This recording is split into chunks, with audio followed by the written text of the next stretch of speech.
But right now, you wonder what CEOs are thinking as they watch their stock price go down 10, 20, 30, 40, 50% in a matter of days. Derek Thompson, the book Abundance, and The Atlantic, Stephen Stanley, Santander, gentlemen both, we appreciate it. We are miking up the CEO of Microsoft. Easy for me to say. The Dow is down 2,064 points. So let's just give a little bit of a sense of the context here. We can show big tech since we're about to hear from Microsoft, and this may touch on AI plans. Obviously, shares of NVIDIA down 30% from the highs, and one of the big questions will be if we hear something now that gives us some clarity on the business path going forward. Andrew Ross Sorkin is live at Microsoft's headquarters in Redmond, Washington for a CNBC exclusive. Andrew? Thank you. And it's a big one because we don't just have one CEO. We actually have all three CEOs of Microsoft over the last, 50 years now. They are celebrating their 50th anniversary. It's a big one. Let me tell you who's here. The three CEOs of Microsoft throughout its history. Bill Gates is here, the founder of the company, of course, Steve Ballmer and Satya Nadella. This is a great moment to talk about the last 50 years of Microsoft. That's why I flew out here. But while I'm here, I need to talk to you about this, which is Microsoft really, and it's a manifestation of the American dream and the manifestation of what turned out to be a global business that generated a global business, not just for Microsoft, but for so many other companies around the world. And so on a day like this, when everybody's trying to understand what they're supposed to think about these tariffs, not just the impact on Microsoft or others, but I'm curious what all three of you think of this and what you've been thinking over the last 48 hours. Satya? Yeah, to me, Andrew, it just comes down to, as an American company, as a multinational company, I feel that, we have to earn the license to operate in every country, one country at a time, right? Every country is going to do what is right for themselves, starting with the United States. And so therefore, I always go back and say, is Microsoft adding local surplus, right? Are we making businesses in that country more productive? Are we making public sector more efficient? Are we helping with health outcomes, education outcomes? So as long as our contribution to the local society and the local economy is there, we have a license to operate. It's true in the United States, it's true in France, it's true in Indonesia. And so that's kind of what will ground us. These things, whether it's trade and so on, will come and go, but we're very, But very will it come and go, and is it going to change your own plans? I mean, this is a company that's broken down barriers on itself around the world. And so, and now the United States is putting up a big barrier that's going to change, I imagine, the economics of your business, the economics of your client's business. You're going to be buying or not all sorts of computer equipment and other things to build out data centers. There are two ways to look at it, right? One is the short term and the long term. In the short term, I look at it and say, whatever happens, whatever readjustment happens, we are, for the first time, really supplying what is the essential non-durable commodity called intelligence. The world has never had this, right? When Bill started in 75, software was the thing, right. And today we have a more essential, and it's non-durable. Like, nobody's going to get up in the world anywhere and say, hey, I need less of it, I need more of it, and I need it daily. So we'll see how all that shakes out. The second thing is 50 years from now or 25 years from now, what is the one thing you can be guaranteed of? Is the world needs more compute. So I want to keep those two thoughts and then take one step at a time. And then whatever are the geopolitical or economic shifts, we'll adjust to it. Okay, let's talk about this. I'm curious from both of you and what you think of the tariffs themselves. You've talked to the president before, Bill. What's your reaction to this? Other CEOs calling you, talking to you? What are you guys talking to each other about in this context?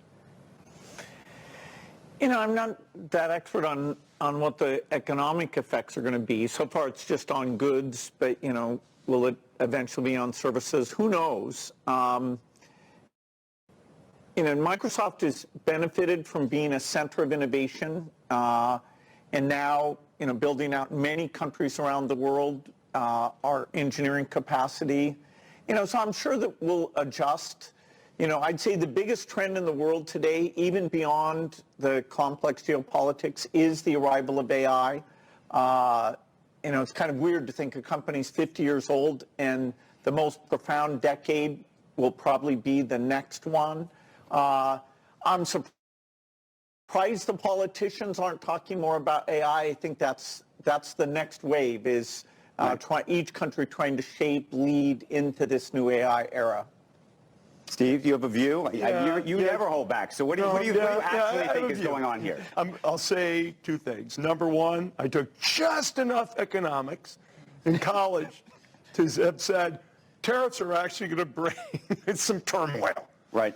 Now, whether that's desirable, undesirable by any government around the world and its citizens, the democratic process or whatever process is in place. But do you three think it's desirable? I think that disruption is very hard on people. And so a decision to do something for which disruption was inevitable, that needs a lot of popular support. And nobody could game theorize exactly who was going to do what in response. So I think citizens really like stability a lot. And I hope the individuals who will feel this, because people are feeling it, not just the stock market, people are going to feel it, we'll see. Now, as a Microsoft shareholder, this kind of thing is not good, and it creates opportunity. To be a serious long-term player, we've invested, you started, in 78, working internationally. Microsoft has to be great for its customers. And if it does, no matter what happens in the short term with revenue, profit, share price, it gives an opportunity to reemerge and to tell the citizens, not only in this country, but in France, in Japan, around the world, Microsoft is there for you. We're always going to serve you in the right way. And real quick, before we get into the AI and go back 50 years, do you think that this changes that? The relationship that the United States, the halo that the United States has had, and on American business in all of these other countries that this company has done business with? I mean, I would say, the tailwind of being an American company was huge, right? I always sort of describe it. I started in tech right after the Berlin Wall fell, and being an American tech company and riding that over the last 35 years has just been unbelievable tailwind. And this definitely changes that, right? So people want to know that you're more committed. That's why I go back to it and say, hey, we enjoyed the tailwind of being an American company. And guess what? Now we have to make sure that we double down on that local surplus, right? When you're in France, you have to be a French company. When you're in Indonesia, you have to be an Indonesian company. Yes, we're a multinational and an American company, but the license to operate is about the value add you bring to them. And that's what we have to really get back to. And the good news there, Andrew, for me is Microsoft's core business model is aligned with it, right? So I don't have to invent anything new. And we don't have to change anything. From day one, when we do, in fact, one of the fun first thing I check in any country, in fact, I learned it from these guys, is you go and check how many partners we have, how much employment they have, how much revenue they make as a ratio to ours. That's the kind of classic metric brief that we all have been used to, and that's kind of what will really differentiate us. Bill, I want to show you something, and I don't know if the camera can pick it up. This is the Altair. This is to go back a full 50 years. This is you and Paul on this machine creating this company effectively back in Albuquerque. Do you remember that? Oh, sure. Paul and I had been lucky enough, Paul Allen, my co-founder, had been lucky enough to be exposed to software and to realize that with the miracle of the chip improvement, the key thing would be software. And so when this is first announced, Paul's moved back to Boston to kind of bug me to drop out of Harvard. And as soon as we see that being released, we decide, okay, we want to be at the forefront. And so I left school, and Microsoft actually spent its first 4 years down in Albuquerque, New Mexico, where the company that made that computer was. And then as we got more customers, I got to make the decision, do we want to go to Silicon Valley or come here to Seattle? And I ended up picking Seattle, which I think ended up being a great decision. So that was a eureka moment for you. And now you say 50 years hence that you think the next eureka moment is AI. And I'm curious if you could all three of you, go to that moment, because you've been talking about it a lot for a long time. But then I think There's a famous story where Sam Altman shows up at your house and shows you something. What happens? Yeah, so the idea that AI would be the future, I mean, it even predates me. Alan Turing talked about computers eventually being so good you couldn't tell the difference between a human and the computer. When I was in high school, there was Shaky the Robot at Stanford Research. And so the whole time of this industry, we've been saying, let's make these things smart. Let's have them recognize speech and images. And that really accelerated a little over 10 years ago. Still, the idea that the computer could read and pass tests was a little over 3 years ago when the partner OpenAI had ChatGPT-4, and I got to see the pre-release version of it. That blew my mind. That said to me that all this talk about intelligence finally was coming true. This thing could pass an AP biology test, right, which was the challenge I'd put to them. And so that's ushered in a very intense period where, you know, even intelligence will eventually become almost free.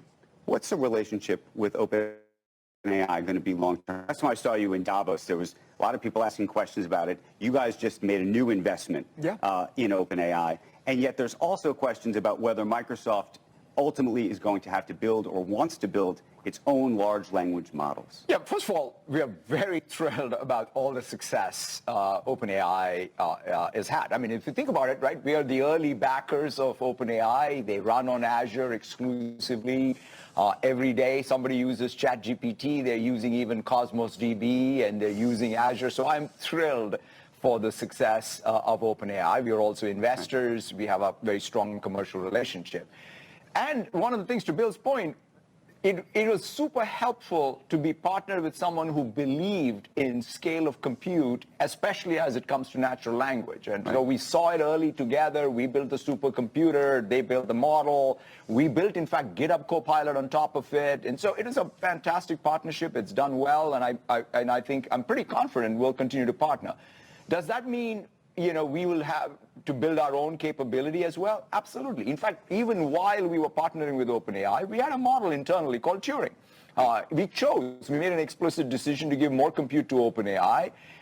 And, you know, we're now building MAI models under Mustafa. These are all, and they're all going to be complementary. So when you use Copilot today, you're using many models underneath it. And OpenAI models are predominant there, but we also have capability. And so I feel very good about a long-term, I mean, at the end of the day, what I've learned from Bill and Steve is long-term stable partnerships matter. And in order to really keep them long-term stable, it has to be win-win, and that's our construct. One of the big questions, and maybe it relates to tariffs as well, is people are building, including yourselves, a huge number of data centers. I mean, there is a massive investment that's going to take place over the next 50 years. What does that look like, and does it slow down at all? Because there have been reports that you're thinking of slowing some of that down even now. The deep seek of it all raised questions about just how much compute power there is. And there's just big questions about what the investment looks like and whether there's going to be, when we look back at this time, are we going to say that there was overinvestment? Yeah, I mean, see, the point is, at the end of the day, look, there's one governor to all of this. It's called GDP growth, right? If the world grows, it is going to grow because there's a new input called compute/intelligence. Right. And so we'll have to be really matched up to it. Will we be perfectly matched every second? No. So is this something where we are committed to building out data centers across our 60 regions? We are absolutely going to. Will we make adjustments as we get new signal or even new efficiencies? I mean, this thing, your DeepSeek moment is a real thing, which is, hey, not only is Moore's law working, in other words, it's on hyperdrive, but the software efficiencies that on top of it, that means the fleet will be aged for a longer time. So we'll just make sure we ride that well in a capital efficient way. You're the largest investor in this company. Yes, so. I am. And if anything, certainly me as an investor, I love it when these guys invest. They're not leaving a hole, someplace that needs to be plugged. There is a bright and long future for storage, compute, intelligence. And the worst mistake for me as a long-term shareholder, and if you want to own the stock 6 months, a year, 2 years, I don't know. You know, I hope I'm not going to probably have 50 more years on the planet, but whatever minutes I have, I'm going to be a large Microsoft shareholder. And the only feedback I ever give this guy really is don't underinvest, because it's just money. Serving your customer. No, come on. Innovating and serving your customers. You will be able to solve that problem even if you have a short-term hiccup where you build 6 extra data centers. I won't care as an investor. I won't, because I think it's more important to do that than to get caught short and not serve your customers. Do you think there's a chance, though, given the Moore's Law of it all, that there is an overinvestment in this world? You know, these models are still very energy intensive. And as Satya said, as the price of intelligence goes down, the demand elasticity for intelligence is pretty unbelievable, whether that's medical or new science, you know, new drugs. You know, in my work at the Gates Foundation, we're using these AI models to accelerate progress on pretty profound problems. And so I'll bet you'll go through some periods where you'll have a little bit too much.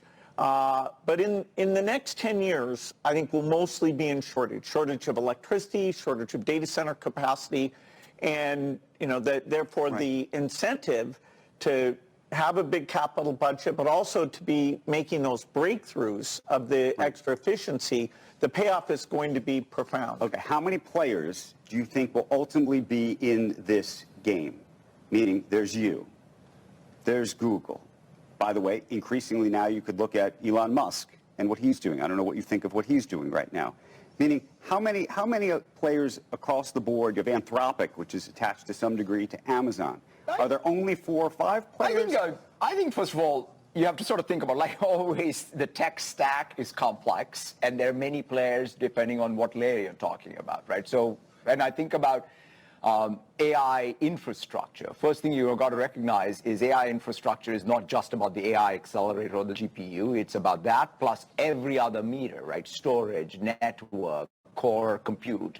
And that's where the 3 hyperscalers or 4 hyperscalers, depending on how you count, are going to... How do you count, by the way? I mean, look, we are one of the hyperscalers, and I'll let you define the market. But to me, it's actually amazing that the world, ex-China, has 3 or 4 hyperscalers. So that's why we're investing all over the world. I feel like Steve The wants answer's 3. who are No, they? the answer's 3. Who are they? No, that's the thing you have to figure out. No, seriously, the industry structure hasn't changed much in the software business. There's always a very small number of very large guys. Then there's a middle, and I'll say 3. Then you take a middle, and the middle might have a 20, and then you have a bunch of small guys. Now, Microsoft is one of the 3. I hope you feel pressure on your shoulders, but Microsoft will be one of the 3, and that's 3, 1 slot, done. You tell me who got the other 2. Doesn't matter to me. Okay, outside of AI, is there some other thing that you think that Microsoft will be in? You got into games, right? Like that. There were these shifts, these big shifts. You bought LinkedIn. By the way, I don't know if you saw the news today about TikTok. Walmart, who you were about to do a deal with before, now Walmart's back in, or it says they're back in, and your neighbors at Amazon are also interested. Do you want to own TikTok? I'm just going to watch the fun this time. You're going to watch it. But where do you think this all goes then? Do you see what I mean? Yeah. Is there some other major development? I mean, to me, this is one of those things where I look at, years from now? Here's an interesting thing, and in fact, we were all talking about it. At a time like this, when you have found the thing, I don't want to go looking around for other things. The thing that is going to power everything is intelligence and the compute required for intelligence. I want to make sure we do a damn good job of building out that infrastructure, the capital and the knowledge required, and then building the apps that we want to build, whether it's Copilot, M365 Copilot, GitHub Copilot, DAX Copilot for doctors.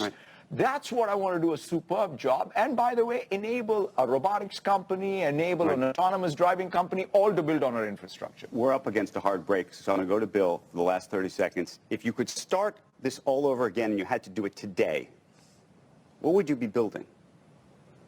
Well, if you're saying trying to start another big software company. You and Paul call each other today.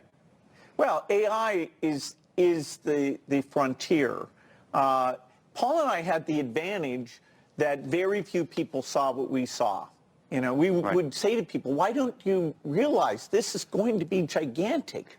And, you know, today, everyone knows that AI is the next thing. You know, the number of robotics companies is huge. You know, the pace of improvement is huge. So it'd be interesting for, you know, a small company, you know, NVIDIA's the latest that rose from, they were up into that top tier Based on Bill's mails to me, he would be building GitHub Copilot, he would be building M365 Copilot, and he would be building Copilot. Yeah, and all, you know, software that can write software. You know, I've always believed in efficiently writing software, and so that's the ultimate goal of a software factory, is to do it. Gentlemen, I want to thank you. I want to wish you a very happy 50th birthday. Bill Gates, Satya Nadella, Steve Ballmer. Now over to Scott Wapner with today's closing bell.